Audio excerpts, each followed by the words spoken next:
વડતાલના સંદેશ ન્યૂઝમાં આપનું સ્વાગત છે। વડતાલ ટેમ્પલ બોર્ડની ચૂંટણીમાં 5 દાયકામાં પ્રથમ વખત તમામ સભ્યો બિનહરીફ। સ્વામિનારાયણ સંપ્રદાયના સર્વોચ્ચ તીર્થધામ વડતાલ ટેમ્પલ બોર્ડમાં સંત વિભાગ, પાર્ષદ વિભાગ, બ્રહ્મચારી વિભાગ તથા ગૃહસ્થ વિભાગના મળી કુલ 7 બેઠકો બિનહરીફ। વડતાલ ટેમ્પલ બોર્ડની વર્ષ 1975થી સ્કીમનો અમલ શરૂ કરાયો છે। આ 50 વર્ષના ઇતિહાસમાં પ્રથમ વખત સમગ્ર બોર્ડ બિનહરીફ જાહેર।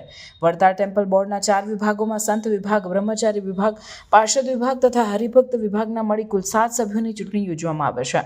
સંત વિભાગમાંથી ડોક્ટર સંત વલ્લભદાસજી, બ્રહ્મચારી વિભાગમાંથી બ્રહ્મચારી હરિકૃષ્ણાનંદજી, પાર્ષદ વિભાગમાંથી પાર્ષદ વલ્લભ ભગત, ગૃહસ્થ વિભાગમાંથી સંજય શાંતિલાલ પટેલ, તેજસ બિપિનચંદ્ર પટેલ, અલ્પિત પંકજભાઈ પટેલ તથા સંજય હીરાલાલ પટેલને બિનહરીફ જાહેર કરાયા।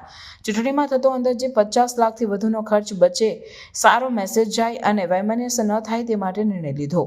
અમારો અવાજ સાંભળે તેવા આ નવા પક્ષને અમે ટેકો જાહેર કર્યો છે। રાકેશ પટેલ। દર વખતે ચૂંટણીમાં એકબીજા ઉપર કાદવ ઉછાળવાથી સંપ્રદાય વિશે ખોટો મેસેજ જતો હતો। રાકેશ પટેલ। રિપોર્ટર પ્રતિક ભટ્ટ, નડિયાદ। હું રાકેશ પટેલ, સંજય વાળા સત્સંગી પક્ષ અધ્યક્ષ, વડતાલ। જે ચૂંટણી યોજાવાની હતી પરંતુ ચૂંટણી ન યોજાઈ અને બિનહરીફ થયા છે, આ મામલે તમારું શું મંતવ્ય છે?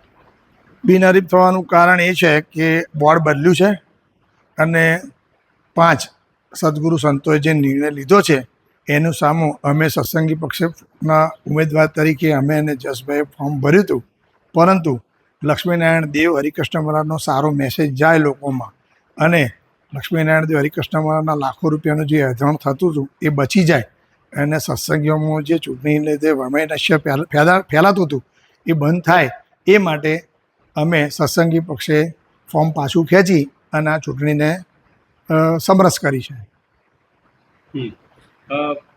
કોણ કોણ ચૂંટાયા છે હાલ નવી બોડી?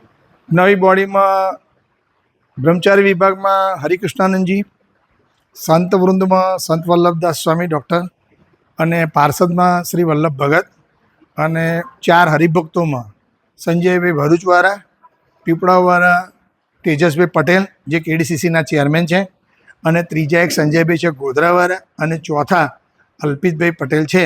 એમ 4 ને તો 7નું બોર્ડ નિર્વિવાદ અને સમરસ થયું છે। એને અમારો સત્સંગી પક્ષનો ટેકો છે। પ્રાર્થના સંદેશ ન્યૂઝની તમામ લેટેસ્ટ અપડેટ્સ માટે ચેનલને હમણાં જ લાઈક, શેર અને સબસ્ક્રાઇબ કરો।